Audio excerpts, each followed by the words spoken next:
In the last video, we used the example of the airport security machine learning model to understand how confusion matrix works. A simple tool that shows how a model performs by breaking down the correct and incorrect predictions. Now let's go one step further by calculating the performance with some more additional metrics like accuracy, precision, recall, and F1 score.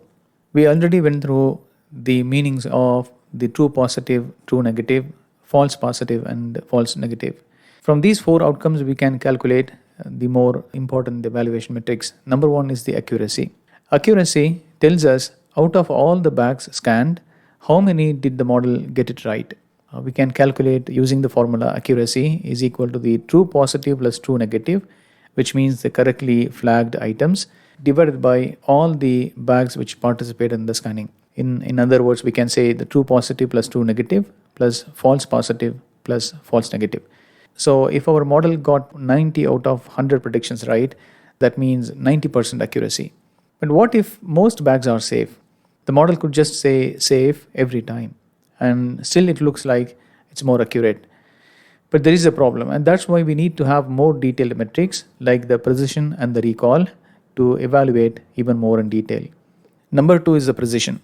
When the model said the bag is a threat, how often was it actually right?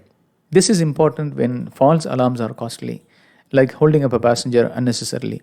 We can calculate using the precision is equal to the true positive divided by the true positive plus the false positive.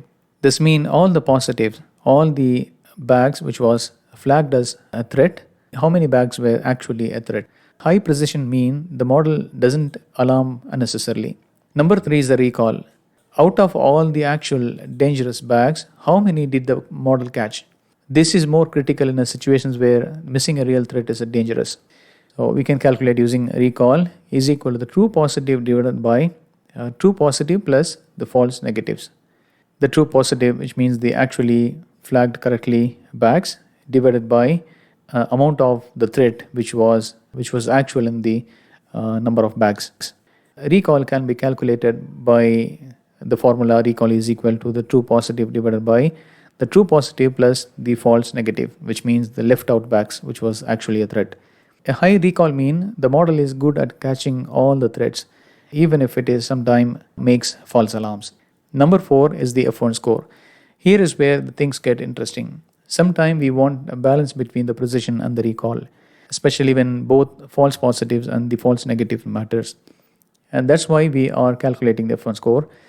Here we are calculating a mean of the precision and the recall.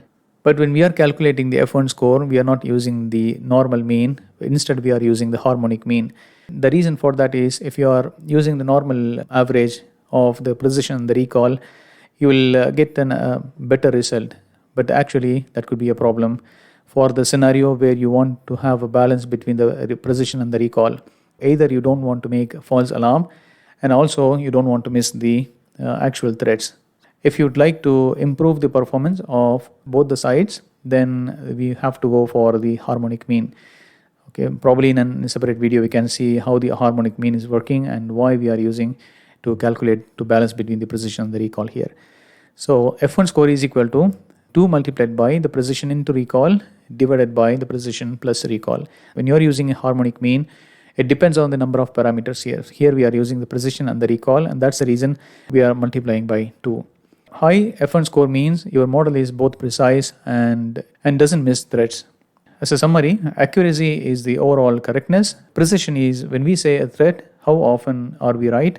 And the recall is how many actual threats did we catch? And finally, the F1 score gives how the model is performing by balancing between the precision and the recall. So why does this matter? Depending on your applications, whether it's a airport security or spam detection or a medical diagnosis, you'll choose which metrics matters most. Sometimes missing a threat is more worse than a false alarm, or other times false alarm cause unnecessary panic. So that's why understanding all four different metrics is very important for us.